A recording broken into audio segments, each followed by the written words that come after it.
제가 나오네요.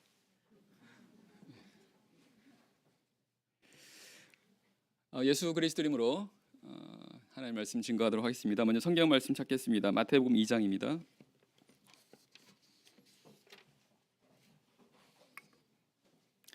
마태복음 2장 1절에서 15절 말씀 보도록 하겠습니다.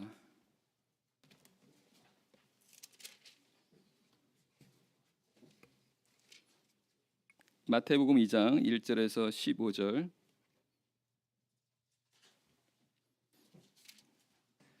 찾으셨으면 같이 교독하도록 하겠습니다. 마태복음 2장 1절에서 15절 말씀. 2장 1절입니다. 헤롯 왕 때에 예수께서 유대 베들레헴에서 나심에 동방으로부터 박사들이 예루살렘에 이르러 말하되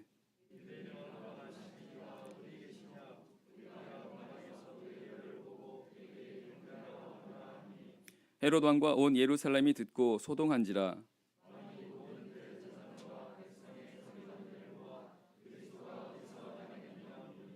가로되 유대 베들레헴이오니 이는 선지자로 이렇게 기록된 바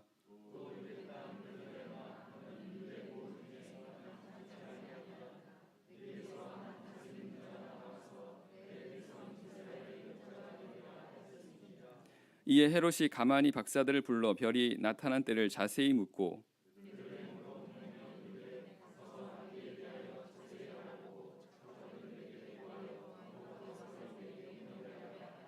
박사들이 왕의 말을 듣고 갈새 동방에서 보던 그 별이 문득 앞서 인도하여 가다가 아기 있는 곳 위에 머물러 섰는지라.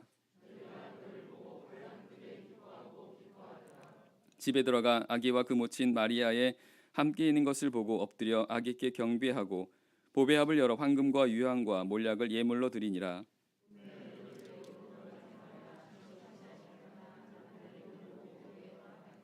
저희가 떠난 후에 주의 사자가 요셉에게 현몽하여 가로되 헤롯이 아기를 찾아 죽이려 하니 일어나 아기와 그의 모친을 데리고 애굽으로 피하여 내가 내게 이르기까지 거기 있으라 하시니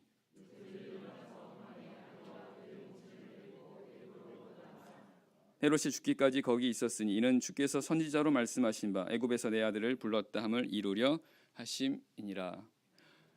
할렐루야. 강남교회 분당교회 성도님 다들 평안하십니까? 예. 별로 안 평안하신 건 아니시죠? 예. 제가 반갑습니다라고 인사를 했어야 좀 더 자연스럽겠다는 생각이 들긴 하네요. 저는 아까 목자님이 소개하셨던 것처럼 안양교회를 맡고 있는 장종규 목자입니다. 2주 전에는 우리 홍희서 목자님이 우리 안양교회에 오셔서 영혼의 강사로 이렇게 수고를 해주셨고요. 저는 저 자리에서 이렇게 좀 큰 부담 없이 영혼회를 누리고 있었는데 이제는 상황이 바뀌어서 제가 많이 부담되는 그런 상황이 됐습니다. 네, 어깨가 많이 무겁습니다. 그럼에도 이렇게 많은 성도분께서 참석할 수 있도록 하나님께서 은혜해 주신 거 감사드립니다. 또 마침 이 코로나 거리두기가 많이 해제가 돼서요. 평소보다 이렇게 많이 모일 수 있게 된 것 같아서 감사를 드립니다. 모쪼록 부족한 종을 통해서 하나님께서 우리 강남교회와 분당교회 성도님들에게 주시려는 그런 하나님의 말씀, 은혜를 이 근본 영혼을 통해서 함께 우리가 누리고 또한 뜻을 깨닫는 그런 귀한 시간이 되기를 바랍니다. 이 첫 번째 시간은 하나님의 아들의 길이라는 제목입니다. 사실 이 제목은 이번 영혼의 주제이기도 한데요. 우리가 이번 영혼의 시간 동안에 계속해서 고민할 그런 주제입니다. 하나님 아들의 길입니다. 예수님에 대해서 성경은 하나님의 아들이라고 이렇게 증거하고 있죠. 예. 그런데 우리 성경을 자세히 보게 되면 사실은 예수님이 하나님 자신이다라는 것을 알게 됩니다. 골로새 1장 15절 말씀에 그는 보이지 아니하신 하나님 형상이다 이렇게 말씀하셨습니까? 예수 그리스도는 바로 하나님이십니다. 창조주 하나님이신 거죠. 근데 그 하나님께서 우리와 같은 이런 육신의 몸을 입고 이 땅에 오셨습니다. 이제 그분이 예수 그리스도라는 겁니다. 그럼 하나님께서 왜 이 땅에 우리와 똑같은 그런 모습으로 오셨을까? 여러 가지 이유가 있습니다. 근데 그 중에 하나는 바로 우리 믿는 자들에게 본이 되기 위해서라는 것이죠. 로마서 8장 29절 말씀에도 하나님이 미리 아신 자들 하여금 그 아들의 형상을 본받게 하기 위하여 맏아들로 오셨다는 이런 말씀이 있습니다. 예수님을 가리켜 맏아들이다라고 이렇게 말씀하고 있는 거죠. 그것은 이제 앞으로 하나님의 아들 될 성도들에게 있어서 맨 앞에 서게 되는 그런 자리로 오셨다는 겁니다. 다시 말하면 하나님께서 하나님 아들의 형상으로 오셔서 이제 하나님의 아들이 될 성도들로 하여금 하나님 아들의 삶이 어떤 것이다 라고 하는 것을 보여주신다는 겁니다. 그래서 우리 성도들은 그 예수님을 보면서 하나님의 아들의 삶은 이런 거구나 라는 것을 알게 되고 우리가 이 세상을 살아가는 데 있어서 어떻게 살아가야 되는지에 대해서 우리가 배우고 또한 깨닫고 교훈을 줄 수 있다라는 거죠. 그래서 오늘 이 시간부터 근본 영혼의 동안에 우리가 예수님의 모습 보면서 하나님의 아들로 살아가는 이 과정이 어떤 것인가 하나하나 살펴보도록 할 텐데요. 오늘 첫 번째 시간은 본문에 나오는 예수 그리스도의 모습을 통해서 우리 하나님 아들의 이 길과 관련돼서 우리가 함께 교훈을 살펴보려고 합니다. 먼저 오늘 이 말씀을 통해서 우리는 하나님 아들로 살아가는 길에는 많은 고난이 있다라는 것을 알게 됩니다. 하나님 아들로 살아가는 길, 많은 고난이 있다는 거예요. 오늘 1절 말씀에 예수님께서 헤롯 왕 때 나셨다라고 성경은 증거하고 있습니다. 헤롯 왕. 이 헤롯 왕은 어떤 사람입니까? 이 사람은 예수님이 나셨을 때 그 예수님을 죽이려고 했던 사람입니다. 그 2장 후반부에 보게 되면 예수님이 나셨을 그때쯤에서 2살 이하의 어린아이는 다 이렇게 몰살시켰던 왕이 바로 헤롯이다라고 하는 것을 알게 됩니다. 그만큼 이 헤롯 왕은 예수 그리스도를 대적하고 그리고 그만큼 악했던 이런 사람이라는 거죠. 그런 왕입니다. 그런데 예수님께서 그가 왕으로 있을 때에 바로 그 땅에서 태어나시게 되었다라는 거죠. 하나님은 모든 것을 다 주관하고 있다라는 것을 우리 잘 알고 있습니다. 사도행전 1장 7절 말씀에도 때와 기한은 하나님의 권한에 두신 거다라고 되어 있습니다. 때와 기한은 하나님께서 하나님 뜻에 따라서 이렇게 하시게 되죠. 그렇다면 하나님께서 모든 때와 모든 기한을 하나님의 원하는 대로 하신다고 한다면 이제 예수 그리스도의 이런 모습으로 이 땅에 태어나실 때에 아무 문제가 없는 그런 상황 속에서 평안한 가운데서 이렇게 나실 수도 있으셨을 텐데 하지만 예수님은 정반대로 그야말로 굉장히 어려운 그런 시기에 이 땅에 태어나신 것을 보게 됩니다. 13절 말씀 보니까 예수님이 태어나셨을 때 주의 천사가 그의 부모들에게 나타나서 애굽으로 피신가라고 말하지 않습니까? 헤롯 왕이 이 아기 예수를 죽이려고 하니까 도망가라는 겁니다. 근데 생각해 보세요. 태어난 지 얼마 안 돼서 그 먼 애굽 땅으로 몰래 도망간다라고 한다면 물론 성경에는 그런 과정이 자세히 나오지 않지만 그 과정이 얼마나 힘들었을 것인가 우리는 쉽게 알 수가 있습니다. 성경은 예수님이 태어나셨을 때 바로 이와 같은 사항들을 기록하고 있습니다. 그럼 이런 사실들은 오늘 우리들에겐 어떤 교훈이 있는 겁니까? 예수님께서 하나님 아들로 이 세상에 나오시자마자 많은 어려움과 고난을 겪었다라고 하는 것은 이제 하나님의 아들로 우리가 세상을 살아가는 데 있어서 역시 많은 어려움과 그리고 고난을 겪게 될 것이다 라고 하는 것을 말씀하고 있다는 겁니다. 아까도 말했던 것처럼 예수님께서 우리 믿는 자들의 본이 되셨다는 거예요. 그래서 성경에 기록된 예수님의 모습이라고 하는 것은 단순히 예수님에게만 해당되는 사항이 아니란 사실입니다. 우리는 그 예수님의 모습 보면서 예수님이 걸어가셨던 그 길을 보면서 아, 우리가 가야 되는 길이 저 길이구나라는 것을 알게 된다는 겁니다. 우리에게 본이 되셨다는 거죠. 베드로전서 2장 21절 말씀에 그리스도도 너희를 위하여 고난을 받아서 너희에게 본을 끼쳐 그 자취를 따라오게 하셨다. 이렇게 말씀하세요. 고난을 받으시고 우리에게 그 자취를 남기셨다는 겁니다. 우리가 예수님의 길을 따라가게 되는 거죠. 실제 성경 우리가 이 땅에서 하나님 아들로 살아가는 데 있어서 많은 고난이 있을 거라고 말씀하십니다. 디모데 3장 12절 말씀에도 무릇 그리스도 예수 안에서 경건하게 살고자 하는 자는 핍박을 받을 것이다. 그리스도 예수 안에 살아가는 사람이 하나님 아들 아니겠습니까? 그렇게 세상을 살아가게 될 때 핍박을 받는다라고 성경은 말씀하고 있습니다. 우리가 하나님 믿다 보면 우리가 하나님을 믿게 될 때 하나님 자녀로 살아가게 될 때 어려움이 없을 것이다 이렇게 생각할 수 있습니다. 어쩌면 그건 우리의 바람일 수 있죠. 하지만 실제는 그렇지 않다는 겁니다. 성경은 우리 하나님의 백성들이 이 땅을 살아가는 데 있어서 많은 어려움이 있고 그리고 많은 고난이 있다라고 하는 것을 말씀하고 있습니다. 예수님께서도 친히 본이 되신 거죠.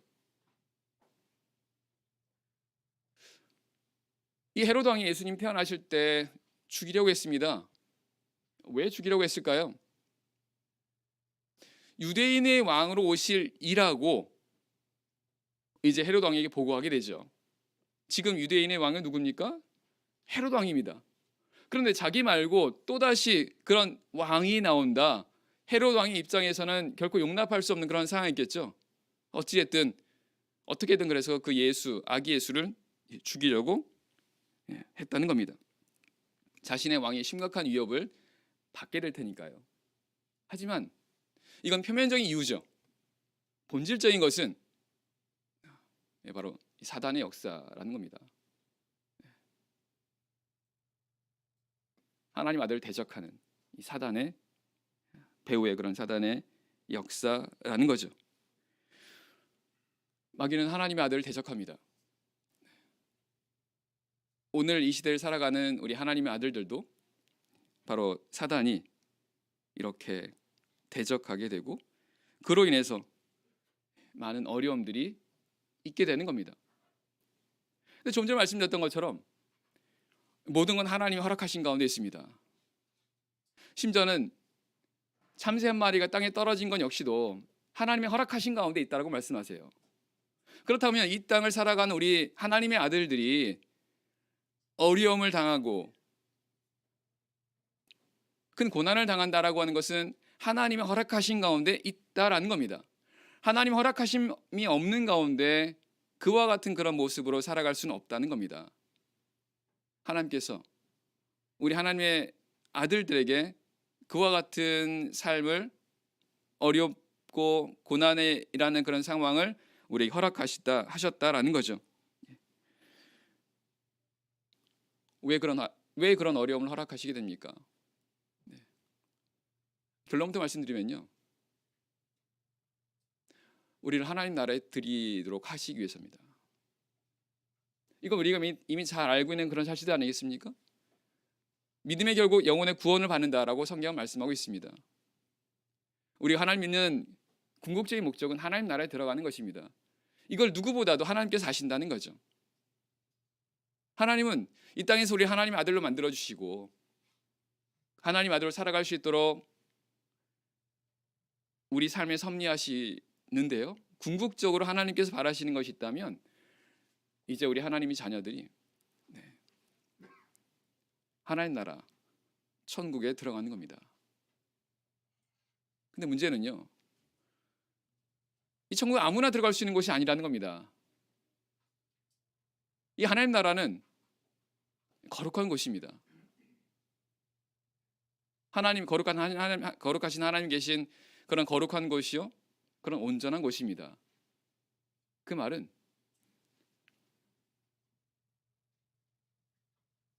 그런 합당한 자가 되어야 하나님 나라에 들어갈 수 있다는 사실이에요. 다시 말씀드리면 하나님께서 우리들을 그와 같은 그런 사람들로 만들어 가신다는 겁니다.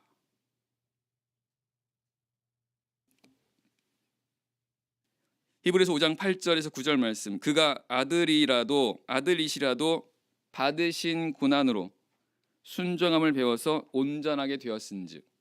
성경 예수 그리스도께서 고난을 받으셔서요, 고난으로 순종함을 배워서 온전하게 되셨다라고 말씀합니다. 자, 계속 반복되지만 예수님께서 우리 믿는 자들의 본이 되셨다라고 말씀하고 있습니다.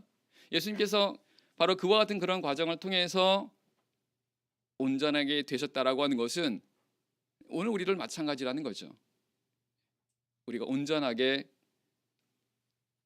되어야 되는데, 이 온전함이라고 하는 것은 바로 이 고난을 통해서, 고난의 과정을 통해서 하나님께 순종함을 배우게 되고, 그로 인해서 온전함을 점점 추구하게 된다라는 사실입니다. 그래서 하나님께서 우리 성도들에게 그와 같은 이 과정에서, 이 땅에서 하나님 아들로 살아가는 이 과정 속에서 어려움들을 허락하신다라는 거죠.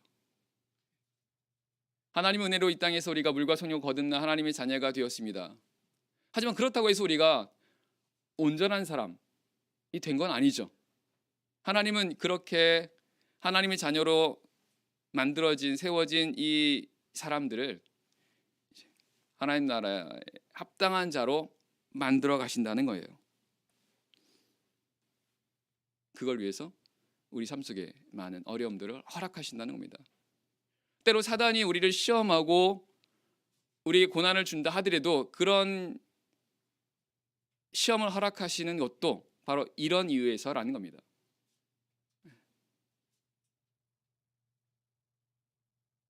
그래서 우리가 그동안 살아왔던 그런 과정들을 한번, 우리 성도님들이 스스로 한번 이렇게 되돌아보실 필요가 있으세요. 많은 어려움들이 있었습니다. 그 어려움들은 우리 성도들마다 다 달라요. 하지만 분명한 것은 그런 많은 어려움들이 있었다라는 거예요. 왜 있었을까? 하나님의 허락하심, 하나님의 인도하신 가운데 있었다라는 겁니다. 왜 그런 걸 허락하셨다고요? 결국 우리를 하나님 나라에 들여보내도록 하기 위해서라는 거죠. 그래서 우리 성도들은 우리가 살아가는 데 있어서 이런 어려움이 있을 때 우리는 어떤 생각을 해야 됩니까? 방금 말씀드렸던 이런 사실들을 믿으셔야 돼요. 그래서 믿음의 눈으로 우리의 삶들을 돌아봐야 됩니다. 만일 믿음의 관점으로, 믿음의 눈으로 그와 같은 어려움이나 고난의 상황들을 우리가 보지 않는다고 한다면 우리는 굉장히 불행한 사람들이 돼요. 우리가 이 땅에서 하나님의 자녀들로 살아가면서, 하나님의 자녀들로 살아가는 데 있어서 이런 어려움이 있다는 그 사실만으로, 내가 왜 하나님 믿고 있는데 왜 이런 어려움이 있는 거지? 그 자체가 이해가 안 되면서 그런 사실이 우리를 더욱더 어렵고 힘들게 만드는 거죠. 하지만 믿음의 눈으로 본다고 한다면 이해가 되는 겁니다. 사실 그런 거고요. 그래서 우리는 그런 가운데서 무엇보다 믿음의 눈으로 그와 같은 상황들을 우리가 볼 수가 있어야 되는 겁니다.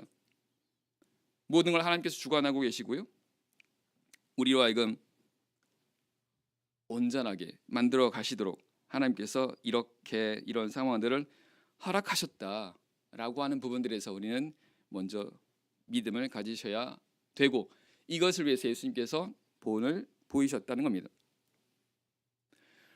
우리가 오늘 읽었던 본문의 말씀에 보면 예수님이 태어나신 것을 말씀하고 있습니다. 그런데 이 예수님이 태어나는 부분에 대해서 있어서요, 이 구체적인 장소를 알게 돼요. 동방에서 박사들이 별을 보고 왔을 때 헤롯 왕에게 나왔죠. 그 왕이 어디 있냐라고 물었을 때 헤롯 왕도 궁금해합니다. 그래서 그 서기관들을 묻게 되죠. 그랬더니 서기관들이 그 그리스도가 어디서 태어나게 될 것이다라고 하는 것을 말해줍니다. 바로 베들레헴입니다. 그들은 어떻게 해서 이것을 알게 됐습니까? 성경에 기록이 되었어요. 보면 5절 말씀, 5절, 6절 말씀이 그런 말씀 아니겠습니까? 사실 이 말씀은 미가서 5장 2절에 있는 말씀이세요. 결국 성경은 그리스도가 나기 훨씬 이전에 그 그리스도가 어디서 태어나실지에 대해서 말씀하고 있습니다. 예언한 거죠. 사실 성경에는 이런 앞으로 일어나게 될 일에 대한, 특별히 예수 그리스도에 관한 많은 예언들이 기록이 되어 있습니다. 예수님이 어디서 태어나시고, 그리고 예수님이 태어나셔서 고난을 받으시게 될 거라고 하는 것, 그리고 그 2장 후반부에 보게 되면 그가 나사렛 사람이다라고 일컫게 된다라고 하는 그런 내용조차도, 그리고 이후에 보게 되면 예수님이 이제 고난을 받으시고 죽게 된다라고 하는 이런 내용들이 다 기록이 되어 있어요. 성경을 우리가 예언서라고 말하는 부분도 바로 이런 거죠. 성경은 예언의 말씀으로 가득 차 있습니다. 예수님에 대해서요. 그런데요, 사도행전 2장 23절 말씀에 예수님의 이런 고난과 죽음에 대해서 이렇게 말씀합니다. 사도행전 2장 23절 말씀, 그가 하나님의 정하신 뜻과 미리 아신 대로 내어준 바 되었거늘. 그는 예수님이죠. 예수 그리스도가 하나님의 정하신 뜻과 미리 아신 대로 내어준 바 되었거늘 이라고 말씀합니다. 성경 무엇을 말씀하고 있습니까? 예수님께서 고난을 받으시고 십자가에서 죽으시게 될 것을 하나님의 정하신 뜻, 그리고 허락하심 가운데서 일어나는 상황이라고 말씀하세요.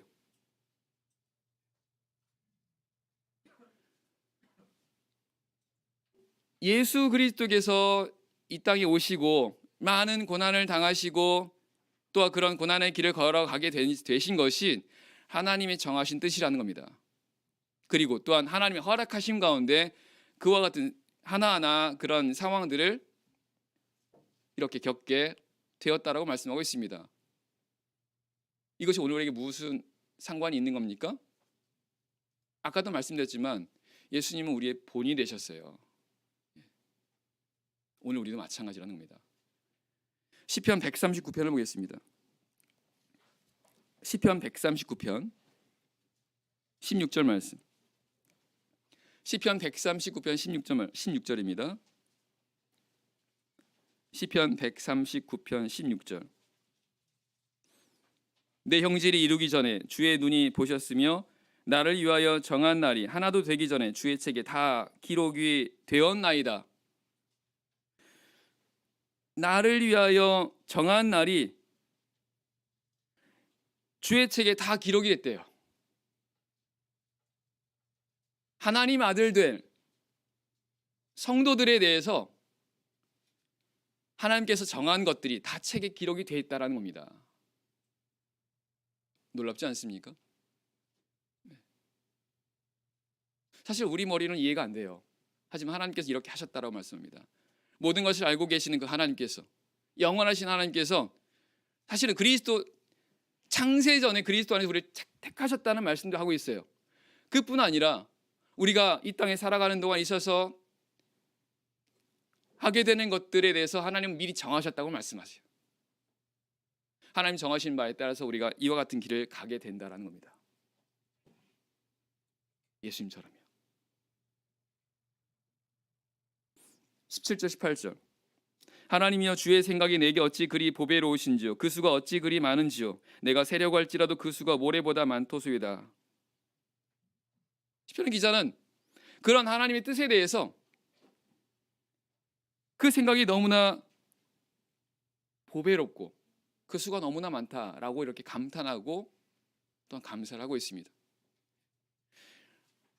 오늘 우리 성도들이 이 땅에 살아가는 동안에 많은 그런 고난을 겪게 되는 것은 하나님께서 이렇게 하나님 책에 정하신 것에 따른 것인데, 그런데 그 하나님의 뜻이라고 하는 것이 보배롭다는 겁니다. 그리고 우리가 생각하지 못하는 하나님의 그런 크신 생각 속에 크신 계획 속에 이와 같은 것들이 이루어지고 있다는 거예요. 시편 66편입니다. 시편 66편 10절에서 12절 말씀. 시편 66편 10절 12절입니다. 시편 66편 10절. 하나님이여 주께서 우리를 시험하시되 우리를 단련하시기를 은을 단련함 같이 하셨으며 우리를 끌어 그물에 들게 하시며 어려운 짐을 우리 허리에 두셨으며 사람들을 우리 머리 위에 타고 가게 하셨나이다. 우리가 불과 물을 통행하였더니 주께서 우리를 끌어내사 풍부한 곳에 들이셨나이다. 이 말씀 보면 우리 하나님 백성들에게는 시험이 있다는 것을 알게 됩니다. 아니, 하나님께서 우리를 시험하신 것이다 라고 이렇게 말씀합니다. 그 시험의 이유는 뭐라는 겁니까? 우리를 단련시키시는 거래요. 단련이요. 단련이 뭡니까? 연단이죠. 불순물을 빼는 겁니다. 광석에서 불순물을 빼서 순전한 그와 같은 그런 광물이 되게 하는 게 연단이란 과정 아니겠습니까? 하나님께서 우리 성도들을 바로 그와 같이 연단하기 위해서 시험하신다는 겁니다. 그래서 우리를 끌어 그물에 들게 하신대요. 우리를 끌어서 일부러 그물에 들게 하신다는 겁니다. 우리로 하여금 일부러 그런 어려운 과정에 처하게 하나님께서 그렇게 하신대요. 어려운 짐을 우리 허리에 두신대요. 때로는 사람들을 우리 머리 위에 타고 가게 하신대요. 하나님께서 우리를 시험하시는 거라는 겁니다. 우리를 연단하시는 거래요. 그럼 하나님께서 이렇게 하신 궁극적인 이유가 무엇이라는 겁니까? 12절 끝에 보니까 주께서 우리를 끌어내사 풍부한 곳에 들이셨나이다. 결국 하나님께서 생각하시는 것은 그와 같은 모든 과정들을 통해서 우리를 풍부한 곳에 들이시는 겁니다. 이 풍부한 곳이 어디입니까? 하나님 나라예요. 천국입니다. 우리가 이 사실을 믿으셔야 한다는 거예요. 하나님께서 우리가 어떠한 시험과 어려움을 고난을 허락하신다 하더라도 반드시 이 안에 있다는 겁니다.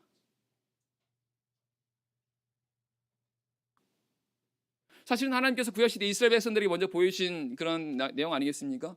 애굽에서 이스라엘 백성들을 건져내 주신 다음에 그들에게 어때요? 약속의 땅, 가나안 땅을 약속의 땅을 약속하지 않습니까? 근데 그들이 가야 되는 곳이, 이곳을 가려면 광야라고 하는 곳을 거쳐가야 됩니다. 광야. 어려운 길이죠. 하나님께서 그들을 왜 이런 광야라고 하는 어려운 과정을 통해서 가나안 땅으로 인도하시는 겁니까? 바로 이것은 결국 오늘 우리 성도들이 죄악된 세상에서 구원을 받아서 하나님 나라 천국에 들어가는 그 과정과 똑같습니다. 그래서 광야에서 그들에게 여러 가지 어려움을 허락하시고 그런 과정 속에서 연단하셨던 것처럼 오늘날 바로 세상이라고 영적인 광야의 과정 속에서 우리에게 많은 어려움들을 허락하신다는 거예요. 그런데 그 모든 것들의 궁극적인 하나님의 뜻은 우리를 풍부한 곳에 들이도록 하기 위해서, 하나님 나라죠.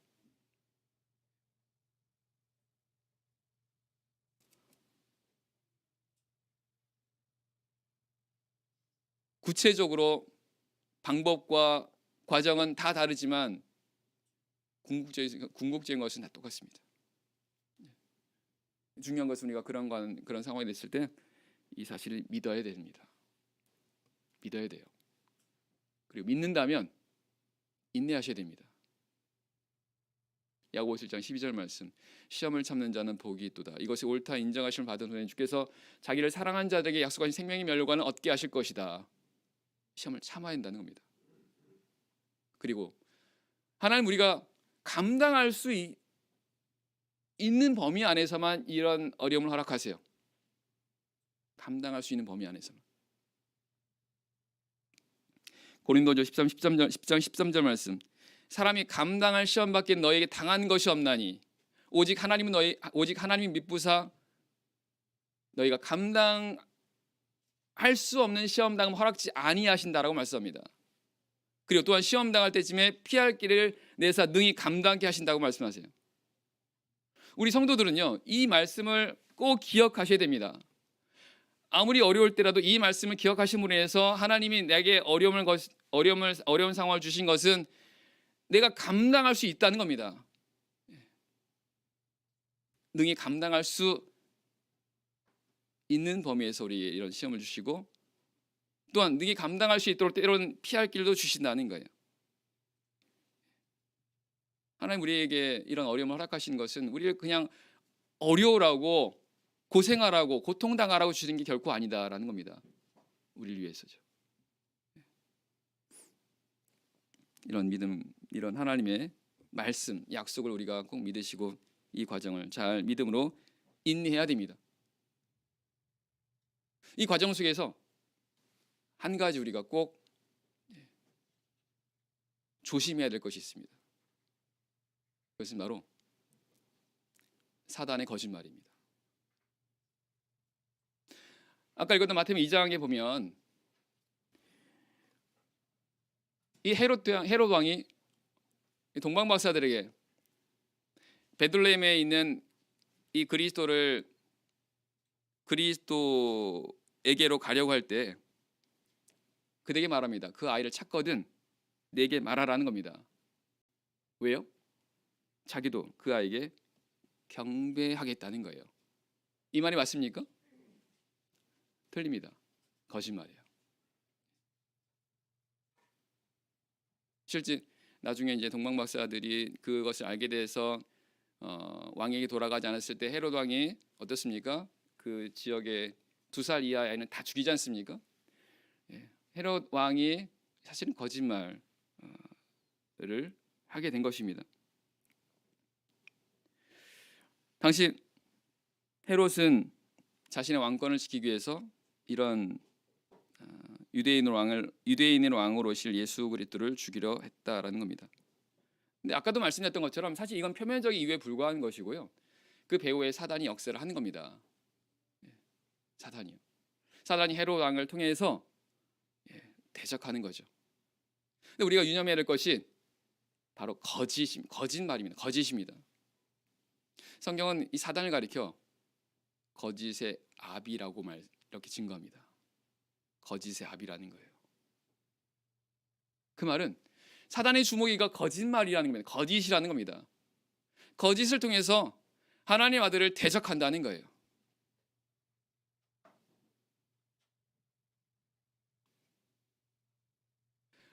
베드로전서 5장 8절 말씀, 근신하라 깨어라 너희 대적 마귀가 우는 사자같이 삼킬 차를 찾아 두루 다닌다라고 말씀합니다. 그 말씀대로라고 한다면 사단은요 정말 삼키려고, 정말 배고픈 사자가 먹잇감을 찾아서 다니는 것처럼 어떻게든 삼키려고, 하나님의 백성들을, 하나님의 아들을 삼키려고 혈안이 되어 있다는 뜻입니다.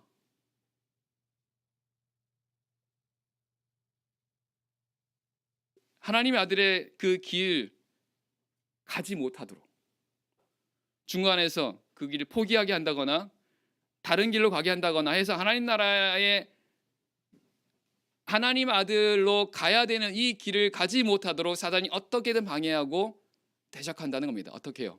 거짓말로요. 우리 성도는 이것을 아셔야 돼요. 사단이 끊임없이 우리를 대적한다는 사실.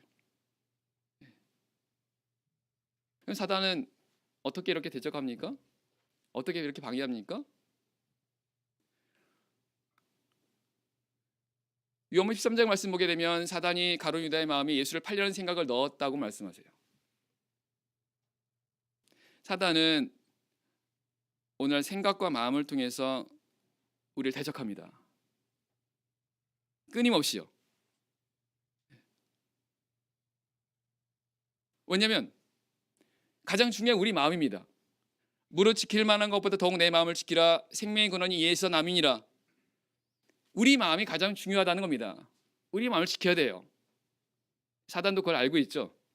그래서 끊임없이 우리 마음을 차지하기 위해서 우리에게 그와 같은 생각과 그런 마음들을 계속해서 불어넣는 겁니다. 어떻게 해요? 거짓말로요. 사실이 아닌 거짓을 가지고 계속해서 우리를 이렇게 미혹합니다.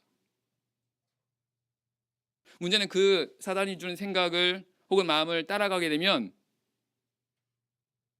불행해져요. 욕심이 잉태한 즉 죄를 낳고 죄가 장성한 즉 사망을 낳느니라. 사단이 그 생각을 집어넣었을 때 그 생각을 따라가게 되면요, 점점 커지게 됩니다.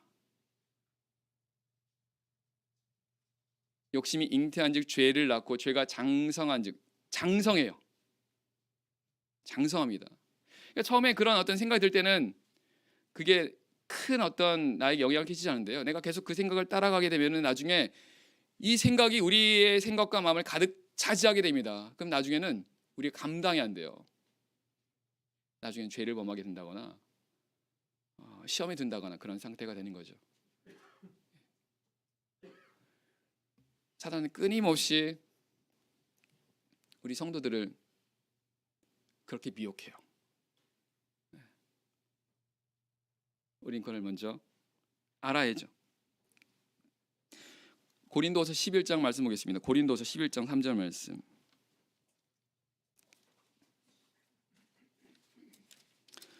고린도서 11장 3절입니다. 고린도서 11장 3절.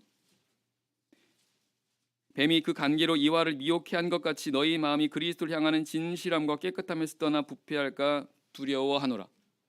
바울 사도가 두려워한다라고 이렇게 증거하고 있습니다. 성도들이 사단의 그런 미혹에 빠질까 두려워했다는 겁니다. 근데 사단이 어떻게 미혹한다는 겁니까? 뱀이 하와를 미혹한 것처럼. 잘 생각해 보세요.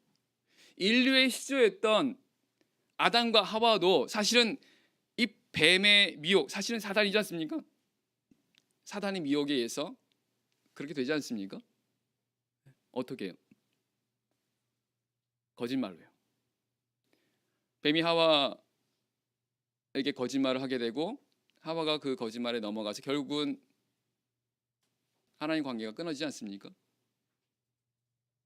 인류의 시조가 바로 그와 같은 그런 사단의 거짓말에 의해서 그렇게 됐다는 사실을 오늘 하나님의 아들로 살아가는 우리 성도들에게는 굉장히 중요한 것을 시사하고 있습니다.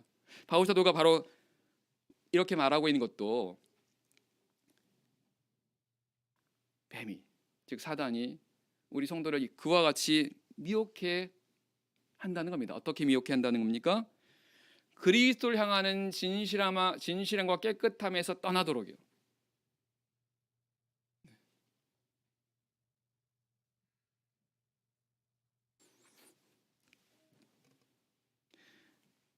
그리스도를 향하는 진실함과 깨끗함. 다시 말하면 우리 성도들은 그리스도를 향하는 진실함과 깨끗함 가운데 있어야 된다는 뜻입니다. 그렇게 될 때 하나님의 아들로 이 땅에 살아갈 수가 있다는 뜻이겠죠. 근데 사단이 그렇게 하지 못하도록 그런 그리스도를 향하는 진실함과 깨끗함에서 떠나도록 한다는 겁니다. 왜? 결국 그렇게 되면 나중에 부패한다는 걸 사단이 알고 있는 거죠. 진실함과 깨끗함, 하나님 예수 그리스도를 믿는 어떤 이런 믿음 속에서 이렇게 떠나도록 한다는 겁니다. 그래서 실제로 사단이 우리 성도를 그렇게 미혹하는 건요, 우리가 생각하는 것 훨씬 그 이상입니다. 사단은 어떻게든 이것을 하려고 힘쓸 거라는 거죠.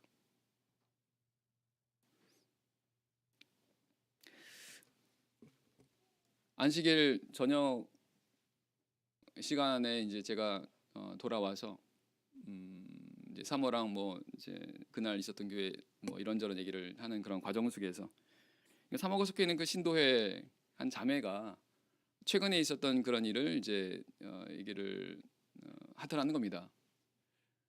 그러니까 시누이가 있는데 그 시누이도 믿는 사람이래요. 되게 열심히 믿는 사람이라고 합니다. 근데 이 시누이가 그 자기가 다니는 교회가 있는데 그 목사죠. 그 목사가 막 병도 고치고 그리고 아주 막 신기한 뭐 이런 것들도 한다는 겁니다. 그래서 웬만한 병은 다 고친다는 거예요. 근데 마침 그 자매가 고질적으로 허리가 아팠어요. 고질적으로. 그래서 가자는 겁니다. 예. 물론 그 시누이도 이제 이 자매가 우리 참예수교회 성도라는 걸 알았죠. 근데 이제 그 자매가 허리가 많이 아픈 것을 알고 가자고. 그러면서 우리 참예수교회가 이제 성령을 받아서 방언을 말한다는 것을 알고 이제 있었는데 자기네 교회도 방언을 한다라는 겁니다. 이제 그걸 이제 이 자매가 이제 오래전에 알았었는데 마침 그 상황 속에서 이 신우이가 하도 막 이렇게 간청하니까 한번 가볼까 이런 생각을 하게 된 거예요. 예. 그래서 이 자매는 뭐 많은 생각을 하지 않고 그냥 한번 가볼까 이제 이런 그런 마음으로 이제 가게 되었답니다. 갈 때는 뭐 그냥 별로 큰 생각을 하지 않고 갔는데, 근데 그 교회 문을 여는 순간 마음이 굉장히 막 이렇게 막 불안해지기 시작하더라는 겁니다. 어쨌든 왔으니까 한번 좀 뭐 이렇게 한번 참석해 보자라고 이제 생각을 하고 이제 그 자매는 거기 이제 앉아서 이제 기도를 하고 있는 상황이었습니다. 근데 보니까는 강대상이 있고 사람마다 한 명씩 와가지고 그 목사가 이제 안수를 이렇게 하더라는 거죠. 근데 그 상황에서 이 자매가 이제 성령으로 기도를 했는데 갑자기 이제 눈을 감은 상태인데 앞에 강대상에 막 눈이 막 굉장히 막 매섭고 그다음에 이빨이 막 어떤 상황인지 아시겠죠? 예. 그러니까 바로 사단입니다. 사단. 그 자매가 이제 눈이 감겨 있을 때 그걸 영적으로 봤어요. 사단이 자기를 쳐다보는 걸 봤어요. 예. 눈을 떠보니까 그 모습이 이제 보이지 않습니다. 그래서 그 자매가 이 목사가 사실은 사단의 역사구나라는 것을 이제 안 거죠. 예. 사실은 당연한 건데. 근데 이제 이 자매 순서가 되어가지고 이제 앞에 나와서 이렇게 안수를 하는 상황이 되었습니다. 근데 다른 사람들은 이렇게 몸에 이렇게 손을 대가지고 안수를 하는데 손을 못 대더래요. 그러면서 그 자매한테 신앙이 뭐예요? 라고 물었다고 합니다. 저 기독교입니다. 예. 라고 했더니 나중에는 어느 교회 다니세요? 이렇게 물었대요. 그래서 참예수교회 다닙니다. 라고 했더니 다음에 오라 했더니 다음에. 기도가 안 되더래요.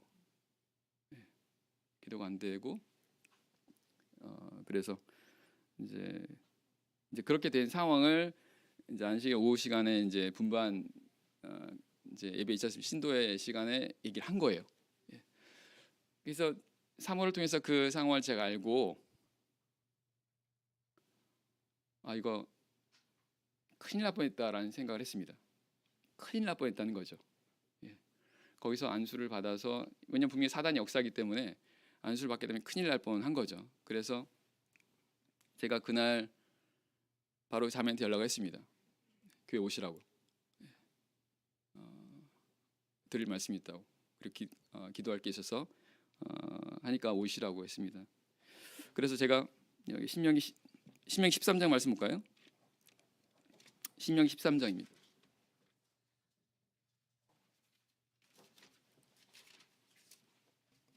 신명기 13장 1절입니다. 신명기 13장 1절 말씀. 신명기 13장 1절. 너희 중에 선지자나 꿈꾸는 자가 일어나서 이적과 기사를 내게 보이고 내게 말하기를 내가 본래 알지 못하던 다른 신들을 우리가 쫓아 섬기자 하며 이적과 기사가 그 말대로 이룰지라도 너는 그 선지자나 꿈꾸는 자의 말을 청종하지 말라. 이는 너희 하나님 여호와께서 너희가 마음을 다하고 성품을 다하여 너희 하나님 여호와를 사랑하는 여부를 알려 하사 너희를 시험하심이라. 자, 건너뛰어서입니다. 건너뛰어서 6절. 내 동복 형제나 내 자녀나 내 품의 아내나 너와 생명을 함께하는 친구가 가만히 너를 꾀어 이르기를 너와 내 열조가 알지 못하던 다른 신들 곧 내 사방에 둘러있는 민족 혹 내게서 가깝든지 내게서 멀든지 땅 이 끝에서 저 끝까지 있는 민족의 신들을 우리가 가서 섬기자 할지라도 너는 그를 쫓지 말며 듣지 말며 긍휼히 보지 말며 애석히 여기지 말며 덮어 숨기지 말고 너는 용서 없이 그를 죽일 때에 내가 먼저 그에게 손을 대고 후에 백성의 손을 대라. 사실은 성경은 하나님 백성들에게 이런 내용, 이런 사항들 굉장히 경계를 하고 있습니다. 그죠? 자매한테 이 부분을 이렇게 증거하면서 자매, 그거는 분명히 자매가 잘못한 겁니다. 하나님께서 자매를 지켜주셨으니까 망정이지 그렇지 않았으면 큰일 날 뻔했습니다라고 말했습니다. 예. 자매도 이 말씀 듣고 나서 자기는 이렇게까지 생각 못했다는 거죠. 예. 그래서 저희 자매한테 자매는 이런 내용, 이런 사실에 대해서 하나님께 회개하셔야 된다라고 말씀하고 같이 기도하기로 했습니다. 같이 기도했습니다. 그러면서 제가 하나 물었습니다. 자매 그 일 이후로 혹시 뭐 이상한 일이나 혹은 어떤 뭐 문제될 만한 상황이 없었습니까? 라고 물었어요. 그랬더니 있대요. 그게 뭐냐면 이 자매가 그 전에 우울증을 심하게 앓았습니다. 우울증을. 네, 굉장히 심하게 우울증을 앓았는데 하나님의 은혜로 깨끗하게 고침을 받았어요. 근데 이 자매가 말하기를 그 일이 있고 나서 얼마 뒤에 그런 이 전에 있었던 우울증 그런 그 생각이나 그런 마음이 생기더라는 거예요. 그래서 자매 기도하셔야 이 모든 일을 하나님께 기도하시고 하나님께 용서를 구하는 그런 기도를 같이 하자고 하면서 이제 안수를 했습니다. 그리고 나서는 이제 돌아갔죠. 그 일이 있고 나서 얼마 후에 나중에 알게 됐는데요. 그 자매가 그러더라고요. 그래서 그 신도회 때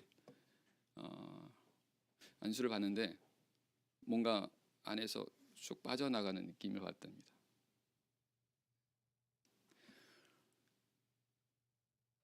절대로 우리 성도님 이런 일 하시면 안 돼요. 가령 어떤 우리 참예수교회가 아닌 다른 교회 뭐 기도원이나 뭐 이런 데서 이렇게 병을 낫게 한다거나 뭐 이 놀라운 그런 것들을 한다고 해서 따라가거나 안수를 받으시면 절대 안 되십니다. 사단 역사예요. 근데 자매는 이런 말씀을 모르니까 이제 그냥 별로 심각하게 생각을 하지 않고 이제 따라가게 된 겁니다. 사실은 아니라 이 사단은 굉장히 간교합니다. 성경은 이제 마지막 때가 되면 많은 사람들을 사단이 미혹하게 되는데 할 수만 있으면 택하신 자들도 미혹한다라고 되어 있고 하늘에서 불이 내려와서 사람들 미혹해 한다라고 되어 있어요. 그래서 우리 성도들은 이런 우리가 하나님 나라 하나님 아들로 이 땅을 살아가는 데 있어서 분별하셔야 됩니다. 분별해요. 어떻게 분별합니까? 하나님 말씀으로요. 하나님 말씀을 분별하셔야 돼요. 말씀을 통해서 이것이 옳은 것인가 그른 것인가 하나님께서 온 것인가 그렇지 않은 것인가를 끊임없이 분별하셔야 됩니다.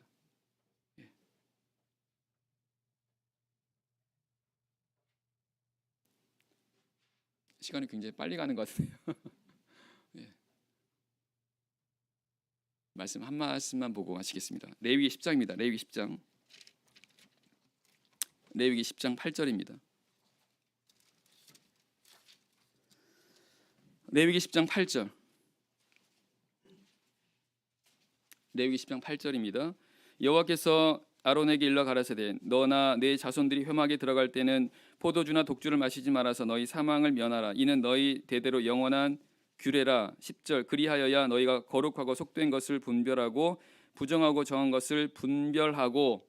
하나님께서 제사장들에게 포도주나 독주 마시지 말라는 겁니다. 그렇게 해야 분별할 수 있다는 겁니다. 이건요 오늘 영적인 제사장들 우리 성도들이 이런 영적인 술을 먹으면 안 된다는 겁니다. 취하면 안 된다는 거예요. 어떻게 취합니까? 성경은 세상에 취한다고 말씀합니다. 우리 성도들이 하나님의 말씀을 분별하는 데 있어서 우리가 이 땅을 살아가는 세상을 살아가는 데 있어서 세상에 취해 있으면 아무리 하나님의 말씀을 봐도 분별을 못해요. 그래서 하나님의 말씀을 우리가 듣고 배우고 계속 힘써야 되지만 우리가 동시에 어떤 삶을 살아야 되느냐? 세상과 너무 가까이 하는 이런 삶.